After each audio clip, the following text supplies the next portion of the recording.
Lieutenant Marcus Hale woke up to the sharp sting of cold air biting at his face. His vision was blurry, and his head throbbed. Snow was falling gently around him, covering the wreckage of the shuttle like a soft white blanket. But there was no warmth in it, only cold, bitter cold. The last thing he remembered was the ship shaking violently. A meteor storm had come out of nowhere. The crew didn't have time to react. Systems failed, lights went out, and then crash. Now he was alone in the snow, his emergency suit torn at the shoulder. The thin cloth was barely keeping him warm. He checked his wrist console. The beacon was weak but still active. Maybe someone would pick it up. Maybe. Marcus stood up slowly, his legs stiff. Around him, parts of the shuttle were scattered across the icy field. Smoke rose from one engine. The rest was buried under snow and ice. He had to find shelter, supplies, anything to stay alive. As he walked toward the main wreck, he heard a faint sound, a soft hum, then a voice, strange and melodic. Human. Is that you? Marcus froze. He turned toward the sound. From behind a piece of the wreckage, a tall figure stepped out. Her skin was smooth and light blue, her eyes glowing, faintly. She had long fins on the sides of her head like gills. It was Zarali, the Tyrell xenobiologist from the science team.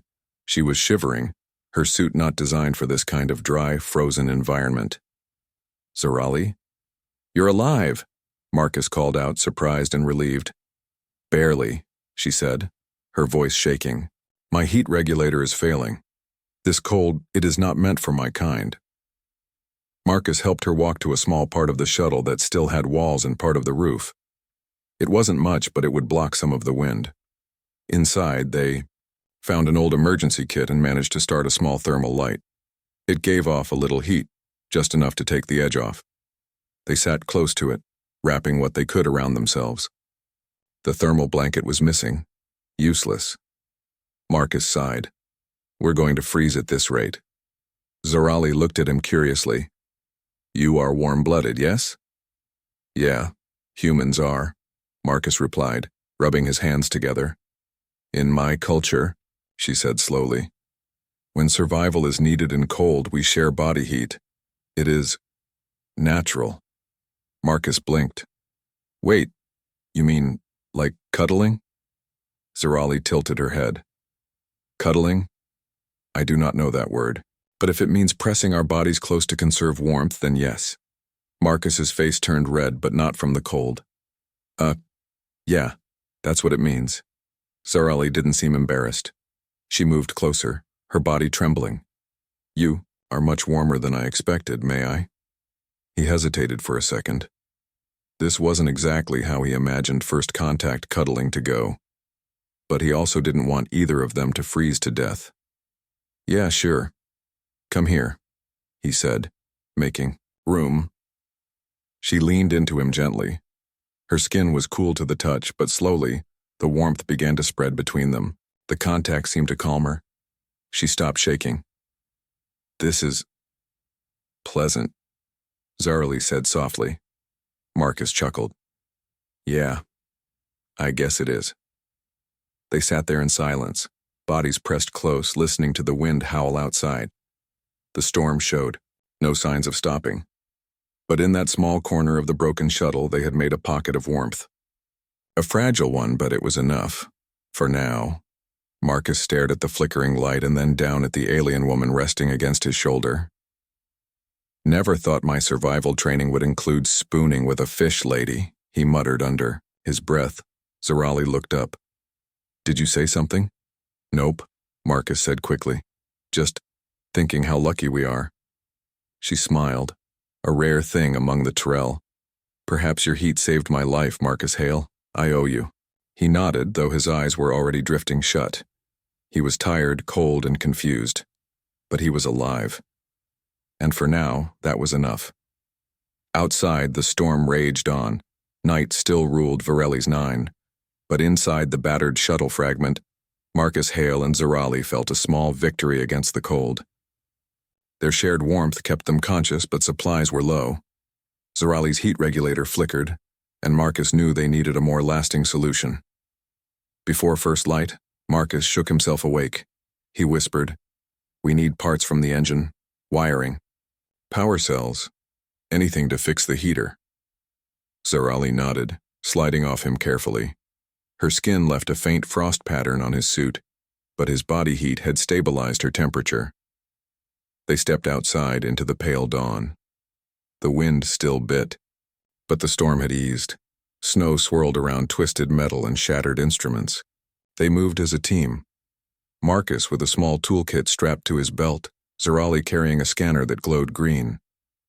"Detecting thermal signature here," Zarali said, her voice soft but urgent.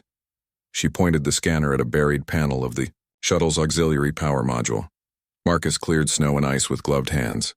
He exposed a panel of copper wiring and 2 half-intact power cells. "Help me pull these out," he said. Zarali bent low, her fins flattening against her head to reduce wind drag. Using slim Tyrrell claws, she pried open the casing. Marcus unscrewed the module's mounts. He handed her each part, and she stowed them carefully in her pack. As they worked, Zarali watched Marcus's steady hands. She had studied human anatomy in classrooms, but seeing him in action, focused and calm, impressed her. "Humans adapt quickly," she observed. He glanced up. "When you're dying of cold, you get creative." He offered her a small smile. She returned it, though her lips trembled. She was still fragile in this frozen world. Once they had enough parts, Marcus led them deeper into the crash site toward a more sheltered area. Through the swirling snow, he spotted an odd shape embedded in the ice, half buried and glowing faintly. It was not part of the shuttle, a jagged chunk of unknown metal, etched with symbols. "Stop," he whispered. Zarali halted beside him, scanning the object. "This is not our tech," she murmured. "It looks ancient." Marcus hesitated. Should they inspect it now or focus on repairs? He knew curiosity could be dangerous, but he also knew knowledge was power. He nodded. "Let's take a closer look." They crouched before the ice-locked artifact. Zarali's scanner beeped rapidly. "Energy signature is dormant, but powerful," she said. "It may have caused the storm." "How can a buried object make a meteor storm?" Marcus asked, touching the smooth metal. It was cold as ice, yet hummed beneath his fingertips. Zarali tapped her scanner. "Resonance field. It sends pulses. The shuttle might have disturbed it." She looked concerned. "If we do not secure it, it could wake fully." Marcus frowned. He pressed his gloved palm to the ice. "Maybe we can isolate it with power cells and reroute energy." He pointed toward the shuttle. "Let's get the thermal unit running first, then come back." Zarali agreed, and they hurried to their fragment. Inside, the tiny thermal lamp flickered weakly. Marcus removed its damaged heating coil and replaced it with wiring from the auxiliary module. He fitted a spare power cell where the old battery sat. Zarali held the light steady while Marcus soldered connections. When he flipped the switch, the lamp blazed warm and bright. The entire cabin glowed with steady heat. Zarali exhaled in relief. "Temperature stabilizing," she said, her smile full and genuine. Marcus leaned back, rubbing his sore hands. "Not bad for a human," he joked. Zarali laughed, a melodious sound that echoed off the metal walls. Rested and warmed, they prepared to return to the artifact. Outside, the sky was clear, and the ice glimmered in pale sunlight. They approached the buried tech carefully. Marcus slipped on anti-slip pads on his boots.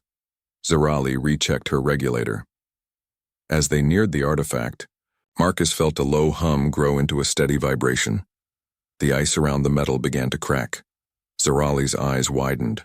"We woke it," she said. Suddenly, a section of the ice shattered, and the artifact's top slid free. A pulse of energy rippled outward, rustling their suits. Marcus grabbed Zarali's arm. "Step back!" But the artifact did more than glow. Tiny drones emerged from its core like metallic insects. They buzzed around Marcus and Zarali, assessing them with pale red lights. Zarali twisted free. That is a defense mechanism, she shouted. She activated her scanner's sonic field setting. A high-frequency wave surged from the device, scattering the drones for a moment. Marcus pulled a metal rod from his pack and jabbed at a drone's wing. Sparks flew. "Not going to let you zap us," he shouted.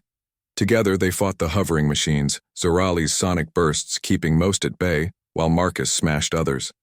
The battle was brief, but tense. Finally, all drones lay motionless, on the ice. Marcus panted. "We need to shut it down," he said. His breath frosted in the air. Zorali knelt beside the artifact and scanned its circuits. "The core is linked to these modules," she said. "If we remove the power link, it will sleep again." She pointed to a glowing conduit. Marcus unscrewed the conduit's clamp, and the humming ceased. The ice around them stilled. They exchanged a look of triumph and exhaustion. Back under the shuttle fragment's shelter, they set up the thermal lamp again. Marcus offered Zorali a small smile. "We make a good team." She leaned on him. "Yes. Your warmth saved my life twice today." Marcus nodded. "And your skills saved mine." Outside, Vareli's Nida's cold silence returned. But inside, a new warmth of friendship and respect glowed between human and alien dawn arrived with a pale glow over the shattered ice. Inside their makeshift shelter. Marcus Hale rubbed his eyes and stretched. The thermal lamp still hummed warmly, chasing away the worst of the cold. Beside him, Zorali was already awake, her scanner humming softly in her hands. They both knew that staying here forever was not an option. Rescue could come only if they sent a clear distress signal. Marcus cleared his throat. "We need to fix the comms array. The shuttle's main transmitter was destroyed, but the backup antenna might still work." He tapped the console beside him. The screen was cracked, but the core circuits looked intact. Zarli nodded, her fins twitching with anticipation. They stepped outside into the crisp morning. The wind had calmed, but the frost still glittered on every surface. Marcus led the way toward the rear wreckage, where a twisted mass of cables and metal lay half-buried. Some parts were clearly from the communication unit. Zorali swept the area with her scanner, which glowed blue whenever it detected a usable component. "Here," she called, crouching beside a bent antenna mast. It was dented but not broken. Nearby, Marcus spotted 2 power cells lodged in the ice. He pried them free with his survival knife and handed one to Zorali while he stowed the other in his pack. "These should give us enough juice to get a signal out." They worked quickly, their breath misting in the cold air. Zorali used her claws to detach the antenna. Marcus stripped insulation from several cables and bundled them together. He paused, brushing snow from the power cells. "This thing still has some charge. Good find." By midday, they returned to their shelter, parts in hand. Inside, they set to work on the console.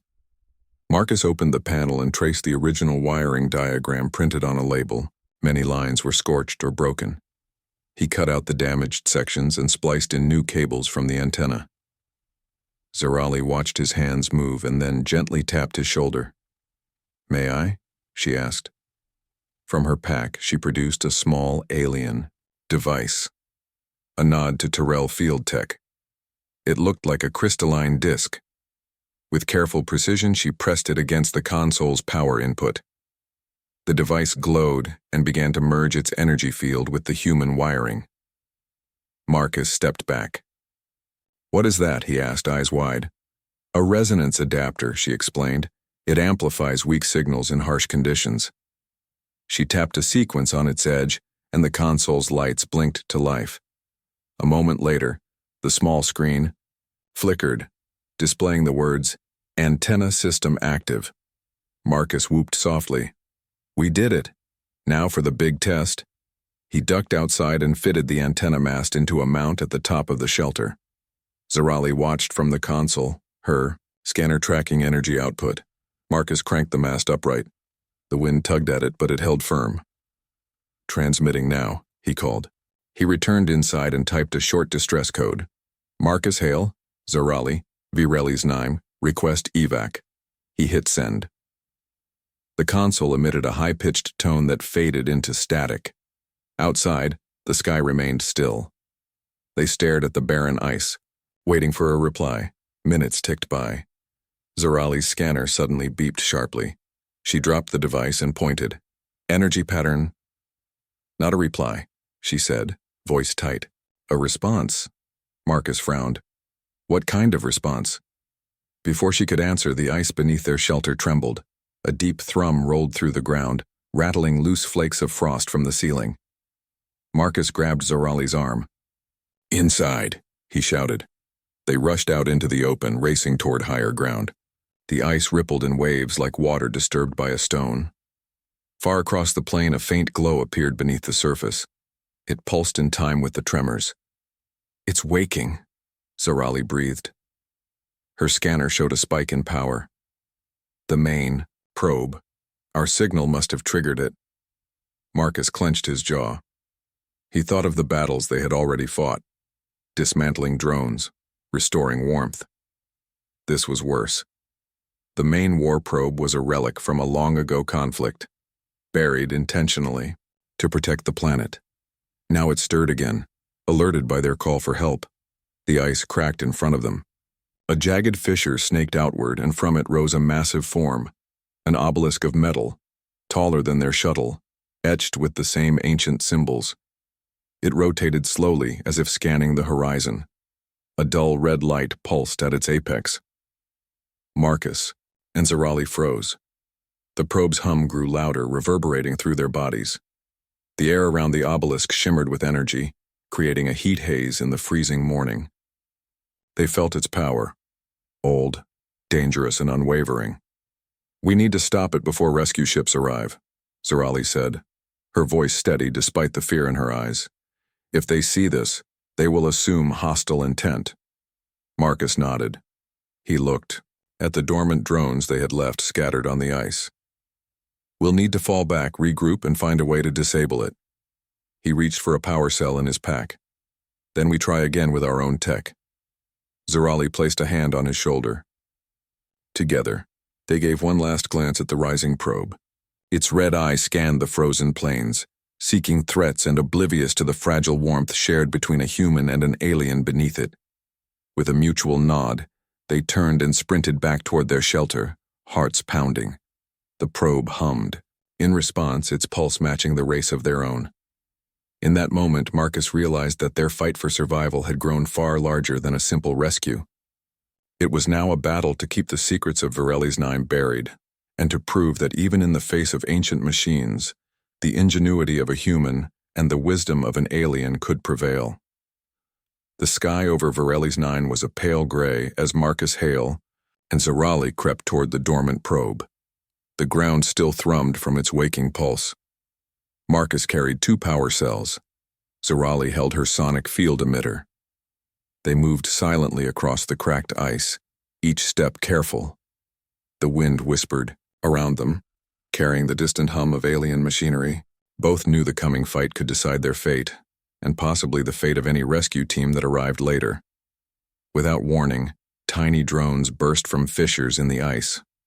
Metal wings clicked as they circled overhead, their red sensor lights glowing like angry stars. Marcus pulled Zorali behind a low ridge of frozen debris. The first drone dove toward them, its wingtip sparking on the ice. Zorali fired a burst from her sonic emitter. A high-pitched wave rippled in the air, and the drone tumbled back into the ice with a crack, but more drones swarmed in response, blocking every exit. Marcus ducked out and hurled a chunk of metal at one of the machines. It clanged against a drone's shell and sent it spinning away. He dashed back behind cover, breathing hard. Zorali recharged her emitter with a spare battery. We must disable the mothership next, she said, voice tense. But first we clear the path. Marcus nodded. Cover me, he urged. Zorali aimed her sonic waves, sending 2 drones back. Marcus sprinted forward, smashing a third with the metal rod he had sharpened earlier. The drones adjusted, splitting into 2 groups. One group kept Marcus occupied while the other circled Zorali. A stray pulse from a drone's sensor grazed her shoulder. She cried out and stumbled. The wound was shallow but unlucky.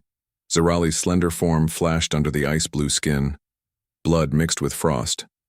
Marcus saw the strike and went for her immediately. He crushed the drone near her with a single blow, then scooped her up in his arms. "She's hurt," he shouted to the sky. He ignored the biting wind as he carried her back toward the ridge. Zarali's teeth chattered, not only from the cold but from shock. Marcus felt her body grow colder in his arms. He cursed under his breath. The drones pursued, but none dared come too close to his improvised metal barrier.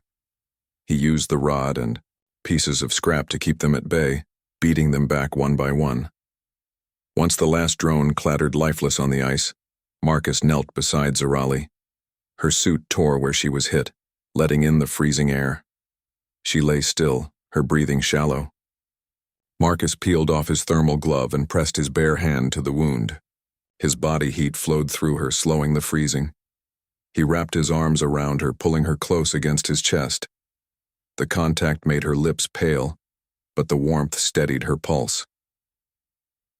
In the small shelter of his arms, Zarali looked up at Marcus with wide eyes. "Thank you," she whispered, voice hoarse. "Your heat. It saved me again." Marcus managed a tired smile. "Just trying to keep my partner alive." He shifted so they lay side by side, facing each other. The world around them faded into white, their bodies pressed together, sharing warmth and life. Zarali's skin glowed faintly blue against his hand. Marcus felt a steady warmth spread through his chest. They held that position for several minutes until Zarali's shivering slowed and color returned to her cheeks. The thermal lamp he had carried with them flickered back to life when he connected, its power cell bathing them in gentle light. The heat from the lamp and their shared body warmth created a small oasis of comfort. Zarali closed her eyes, breathing steadily now. Marcus brushed a lock of hair from her face. "Rest," he said quietly. "When you're ready, we finish this." Zarali nodded. "After we rest, we disable the probe's power core." She managed a small grin. "We fight like humans. Head on." Marcus chuckled softly. "And like Terrell, with your tech." She touched the sonic emitter at her side. "It will be ready." They both knew it would not be easy. The central probe awaited, but their bond had grown stronger. Together, they had faced cold, ancient machines and even injury. Now they were united in purpose and warmth. As Zarali drifted into a light sleep, Marcus stood and checked his gear. He replaced the spent power cells and tested the emitters. Charge. The drones lay scattered on the ice outside, their brief but fierce defense broken. Marcus looked back at the fallen alien woman. In the pale glow of the lamp, she seemed almost peaceful. He offered her a gentle nod. "We make a good team," he murmured. Outside, the wind howled, but inside their small camp, the warmth of friendship and human courage burned bright. They would face whatever came next together. And with that bond, no machine, no storm, and no lonely night on Virelli's 9 could conquer them. Morning light filtered through the crack in the ice shelter. Marcus Hale sat beside Zarali as she adjusted the bandage on her shoulder. The wound was healing, but she still moved slowly. Marcus handed her a hot drink from the thermal flask. She smiled gratefully, then looked at him with steady eyes. You ready?" he asked. Zarali nodded. "Let us end this." They packed their gear. Marcus secured his toolkit and power cells. Zarali powered up her sonic emitter and resonance adapter. Together, they left the shelter and climbed the icy ridge where the probe stood. The obelisk-shaped machine loomed over them, its red eye now dimmed but still ominous. "It should be asleep," Zarali said, her voice low, "but the failsafe may still be active." Marcus studied the probe's base. A panel of segmented plates formed a ring around its core. Only one segment was misaligned from their earlier strike. He knelt on the ice and placed a power cell against a small console. Sparks flickered as he connected loose wires to the cell's terminals. "Stand back," he warned. He flipped a makeshift switch. The console lights glowed green. A soft hum began deep within the probe. Marcus tapped the panel. With his toolkit, a hidden hatch slid open, revealing a narrow tunnel lit by pale blue bulbs.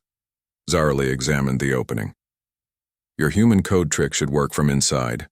The key sequence is random enough to confuse the probe's logic. She handed him a small data spike. Marcus nodded and slid into the tunnel first. Zarli followed, pressing close in the tight space. Inside, walls of smooth metal curved around them. Thin conduits carried glowing fluid. At the tunnel's end, a circular chamber held the probe's power core. It pulsed with soft light. 6 terminals surrounded it in a hexagon. Marcus saw markings in an alien script but recognized the layout from his studies. He inserted the data spike into one terminal. The core hummed louder. Zarali held her emitter ready. If it wakes, I will hold it back, she said. Marcus began, typing commands into his portable console. Lines of code scrolled across the screen. The symbols on the core glowed faster in response. Zarali watched the walls, scanning for movement. The core's pulse quickened, as if sensing their intrusion. Keep going, she urged. Marcus's fingers flew. He typed a random sequence, a string of numbers and letters with no clear pattern. This is human logic, he muttered. I hope it's enough. The core's hum turned into a shout of energy. The room shook. Zarali braced herself. Marcus grinned. Now! He pressed enter. A shockwave of blue light washed over the chamber. The core's pulse stuttered. Sparks burst from the terminals. Then silence. The glow faded. The core lay dormant. Zarali exhaled. It worked. She stepped forward and placed the spike in her pack. Your method is unpredictable. She smiled wider than before. Marcus laughed softly, wiping sweat and frost from his brow. Human improvisation. We break the rules to win. He reached out and touched the core's shell. It felt cold, completely harmless now. They turned to leave. As they stepped into the tunnel, a hidden panel slid open behind them. A slender drone, damaged but still active, emerged. Its red eye flared. It sped toward them on silent wings. Zarali raised her emitter. Stand back, she shouted. Marcus pulled a small metal rod from his belt. Together they faced the drone in the narrow corridor. The machine swooped low, aiming for them. Marcus swung the rod and struck its wing. It wobbled but did not fall. Zarali unleashed a sonic pulse. The wave shook the drone's frame, bending its metal. With a final strike from Marcus, the drone crashed into the tunnel wall and fell limp. Both fighters panted in the dim light. Marcus turned to Zarali. You okay? She touched her side where the wound had been. Yes, thanks to you. They continued up the tunnel. The hatch at the entrance closed behind them with a firm click. Outside, the pale sun shone on the silent probe. The obelisk's red eye had gone dark. Marcus and Zarali exchanged a look of triumph. We did it, Marcus said. Zarali's fins quivered with relief. Now we signal for rescue. Marcus set a power cell in the external console. He adjusted the antenna mast with help from Zarali. She attached the resonance adapter once more. Together, they activated the comms. The screen lit up with the familiar message. Transmitting. Marcus spoke into the mic. This is Marcus Hale and Zarali of the Science Corps. Our location is Varelli's 9. Probe disabled. Request immediate evacuation. He waited. Static crackled. Then, a clear voice came through. Hale, Zarali, we read you. Help is on the way. Relief flooded them both. Zarali's eyes shone. We have done well, human. Marcus smiled and extended a hand. We did it together. They stood side by side on the ice, waiting for the rescue team. The frozen world around them seemed less lonely. Now, they had proven that even ancient war machines could be tamed by human sanity and alien wisdom working as one. The rescue beacon blinked steadily in the remains of the shuttle's shelter. Marcus Hale and Zarali leaned against the metal wall, catching their breath. The probe's heart lay silent outside and help was on the way, yet neither felt at ease. The ice creaked around them as if sensing their unrest. Zarali ran a gloved hand over her shoulder bandage. "I feel tired," she admitted. Her voice was low, almost weary. The effort to disable the probe had cost her more than she let on. Marcus nodded and offered her a warm drink from the thermal flask. The steam curled up, soft against the cold air. "Drink this," he said gently. "It will help." Zarali sipped and closed her eyes. The warmth spread through her, easing some of the ache in her damaged shell. She opened her eyes again and gave Marcus a small, grateful smile. "Thank you, Marcus," she said. "For everything." He shrugged, though his chest swelled with pride.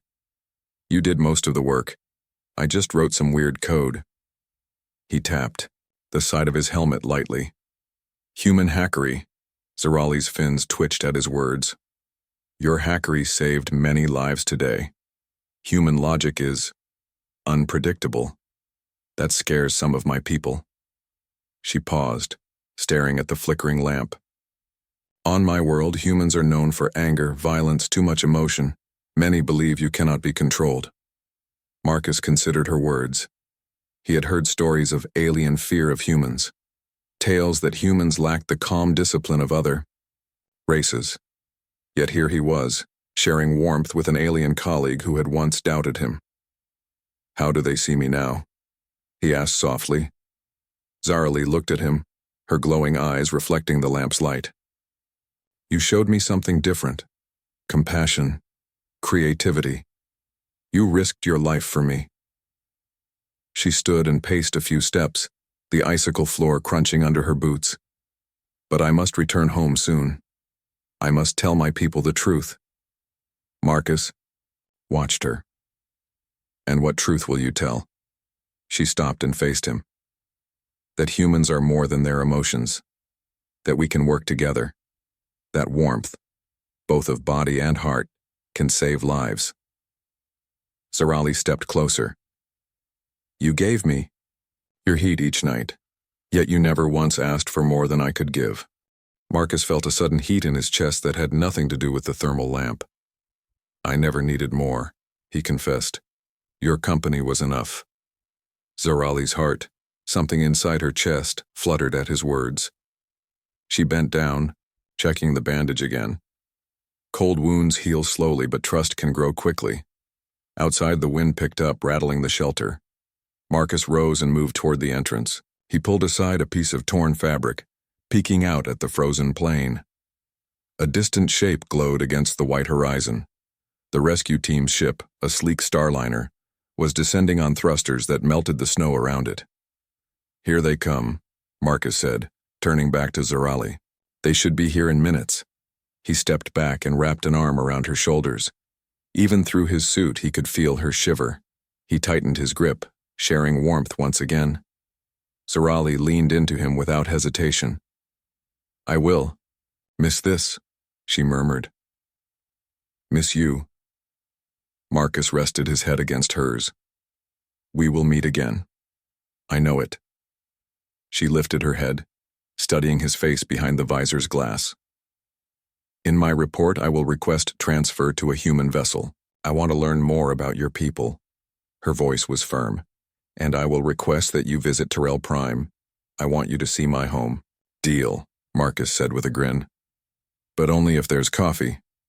Zarali laughed, a clear, musical sound in the cold metal shelter. "And tea," she added. "Terrell tea is very different from your coffee." They shared a quiet laugh, the tension between them easing. For a moment, the world beyond the shuttle's fragments did not exist. There was only warmth and friendship, shining brighter than any lamp. A distant horn sounded. The rescue team had landed. Metal footsteps approached. Marcus released Zarali and stood straight, preparing to greet their saviors. Zarali smoothed, her uniform with a small claw, checking that her data logs and notes were secure. The hatch hissed open. A squad of soldiers in white cold weather gear entered, weapons lowered. Their leader, Commander Iba Ren, studied them with relief. "Hail, Zarali. Status report." Marcus stepped forward. Probe disabled. We're stable. Ready to be evacuated. Commander Wren's stern face softened. He gestured to a medic. She'll get treated immediately. The medic moved toward Zarali, offering medical supplies. Zarali nodded and let him work. Marcus watched as the medic tended her wound. Looks bad, the medic said, frowning. But she'll pull through. Zarali caught Marcus's eye and offered him a thumbs up. He returned the gesture, his heart light with relief. Outside, the rescue ship's engines cooled and the ice settled once more. Commander Wren turned to Marcus. Your quick thinking saved the mission. Well done, Lieutenant. Marcus shook his head. I had help. Wren glanced at Zarali, then back at Marcus. Then we all owe the Alien Scientist Corps our thanks. Zarali looked at the commander, a flicker of pride in her eyes. Marcus felt a surge of happiness. They had done it together. They had proved that fear could be replaced with trust, that cold ice could be warmed by kindness, and that even the oldest war machines could be tamed by unlikely friends. As the medic led Zarali away, Marcus stayed by the hatch. He watched the sterile white world of the ship beckon him. Yet he knew this mission had changed him for good. He would return to Earth a different man, one who knew the true value of warmth. The wind stilled as the rescue ship's hatch sealed behind them. Marcus Hale and Zarali stepped into the warmth of the cabin, light spilling across white walls and polished metal floors. The hum of the ship's engines felt gentle compared to the growl of Varelli's Ninda's storm winds. Behind them, the silent plain of ice shimmered under faint sunlight, the buried probe now a harmless relic. Marcus guided Zarali toward a row of medical chairs. A medic approached with warm blankets and a diagnostic scanner. Zarali settled into a chair, and the medic ran the scanner over her shoulder. Marcus watched anxiously until the screen flashed a series of green indicators. It's healing well, the medic said, smiling. Your friend will recover quickly. He handed Zarali a soft blanket. She wrapped it around her shoulders, and Marcus pulled his own coat tighter against the chill of history. Zarali gave Marcus a weary but happy smile. Thank you for staying with me, she said. I would have been lost without your warmth. Marcus shook his head. We saved each other, he replied. I learned more from you than from any manual. The ship's commander, Iba Wren, entered the medical bay. She wore a crisp uniform and held a data pad. Lieutenant Hale, Zarali, the council has received your report. They request a full debrief when we return to the base. She glanced at Zarali's wrapped form. And a full recovery for you, Scientist Zarali. Zarali bowed her head respectfully. I appreciate their concern. Commander Wren turned to Marcus. Your actions were exemplary. We will recommend you for a commendation. She handed him a small badge. Consider this a token of gratitude from all species present on this expedition. Marcus accepted the badge, his chest swelling with pride. He looked at Zarali, whose eyes shone with relief. We make a great team, he said softly. Wren nodded. Indeed. Humans and Tyrell alike will speak of this mission for years to come. Later, the shuttle banked away from the icy world. Through a viewport, the frozen moon receded into the blackness of space. Marcus and Zarali stood side by side, watching the stars wheel past. Zarali folded her blanket and tucked it into her pack. What will you do now, Marcus? She asked. He thought for a moment, fingers tracing the edge of his commendation badge. I'll go home, see my family. But I'll also ask for reassignment to interspecies research. I want to learn more about Tyrell culture, your technology, your world. Zarali's fins fluttered in delight. I will request the same. We will meet again on Tyrell Prime among the warm seas of my home. She reached into her pack and produced a small data crystal. This contains my field notes, memories of our mission. I want you to have it. Marcus took the crystal gently. Thank you. I'll treasure it. He paused, then added, When you visit Earth, I'll show you the best coffeehouse in New Paris City. Zarali laughed, a soft musical sound in the cabin. And I will bring Tyrell tea. She tapped the side of her suit. Tea that changes, color with your mood. Their laughter joined the hum of the ship as it sped through the void. Behind them lay danger, ice, and war machines. Ahead lay possibility, friendship, and new worlds. In the days that followed, Marcus and Zarali attended debriefings together. Every high-ranking officer and xenobiologist wanted to hear how a human and a Tyrell had cooperated under extreme conditions. They spoke of shared body warmth, of improvised code-baffling alien tech, and of courage blossoming in the cold. When the expedition returned to the central station, Marcus received his commendation in a packed hall. Applause echoed off the metal walls. Zarali stood beside him, smiling proudly. The station commander praised his ingenuity and her bravery in equal measure. Cameras recorded every moment. Newsfeeds beamed the story across multiple star systems. That night, Marcus and Zarali met in the station's garden dome, a bubble of simulated sky, warm breeze, and flowering plants. Zarali marveled at the colors and scents, her blue skin glowing in the lamplight. Marcus offered her a cup of hot coffee. She handed him a small vial of Tyrell tea concentrate. To new friendships, Marcus toasted. To shared warmth, Zarali replied. They clinked their cups and drank, savoring the blend of bitter coffee and sweet tea. In that moment, every barrier between species seemed to melt away. The HFY, humanity, fur, theme of their adventure was complete. Humans could adapt, innovate, and care. Aliens could learn, trust, and respect. As the station lights dimmed, Marcus and Zarali planned their next journey. Marcus would visit Tyrell Prime and she would tour Earth's cities. Their bond, forged in the cold of Virelli 9, would guide them through countless adventures yet to come. And wherever they went, they carried with them a simple truth. No matter how frozen the world, shared warmth of body, mind, and spirit could conquer any challenge.